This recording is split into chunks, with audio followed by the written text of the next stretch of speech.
I just want to get this video out. I just want to get this shot up. You and I are both blessed with our own opinions, so take it as you will. But like, in all honesty, I just truly am confused about Colorado and the noise that's going on and how things are handled. Go read the Athletic article about how the kid felt on being released. Get the full context. I fully understand why he said what he said. And in all honesty, I think a lot of people need to understand that football cuts are a lot more prominent with the NIL era and the transfer portal era. It's just something that's going to happen more and more. Where you can disagree is how things were handled, if there could have been more compassion. But this is honestly turning more into a business. And I think that's the culture shift that a lot of people need to understand with college football. If you want to pay players and treat them like employees, because that's where we're going, you have to be a little bit more business-like with it, which in most cases is not going to have a lot of compassion. Just go look at the NBA and how trades are handled and how the NFL handles trades. Like, this is going to turn into a business. They're going to be treated like employees.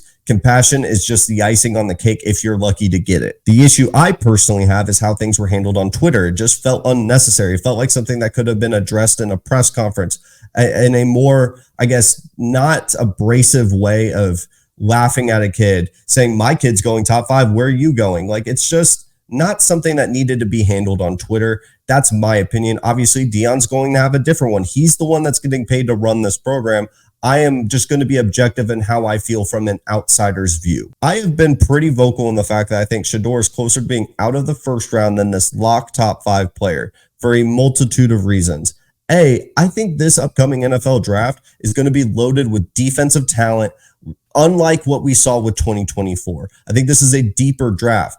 As well, the quarterback class in general, it's not like it's Shedeur, Gap, and then everyone else. It's really just a mixed bag on who you want to be the quarterback one for a multitude of different reasons. And as of right now, it looks like Carson Beck and Shedeur Sanders are the battle for QB1. But if that's the two, and you look at the rest of the list with a lot of unproven talent, there's so many guys that can break out. And Shedeur's included in that. That's not to say that he can't be the quarterback one, but I don't think it's this lock that he's going to be a top 5 guy. And for sure, it's always going to be a quarterback needy team that wants to trade up and maybe make a move.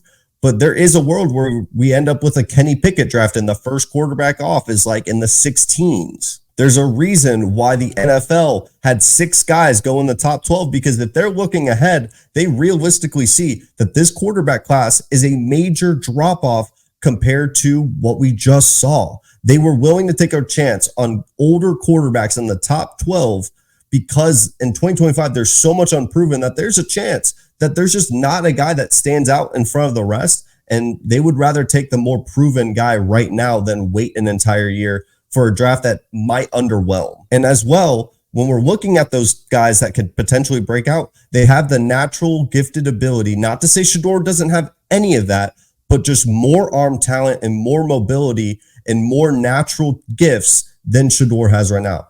Like I said, he has the potential to be top 5, but I don't think it's that lock. And in all honesty, with the tweets that he's been giving out, if they're going to hold Spencer Rattler accountable with the high school thing and the Netflix show, they're going to hold those tweets and ask him about it and really dive into his personality.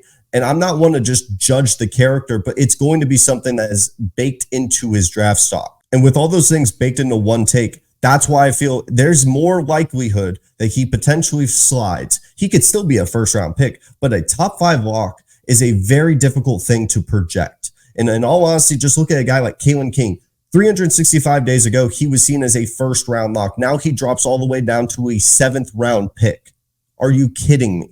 Things can change so quickly. That's why I push back. But take that as you wish. Everyone has their own opinion. I'm done talking about Colorado until the summer because it's just going to be beating a dead horse. I'm not just trying to make a video just to get clicks. It's just the most polarizing program right now, and I find it fascinating. That's why there's so many videos on it. But like I said, if you're new here, thank you so much for taking the time to watch this video. Feel free to stay a while. And if you're a returning viewer, welcome back, and thank you for taking the time as well. I will see you guys next time.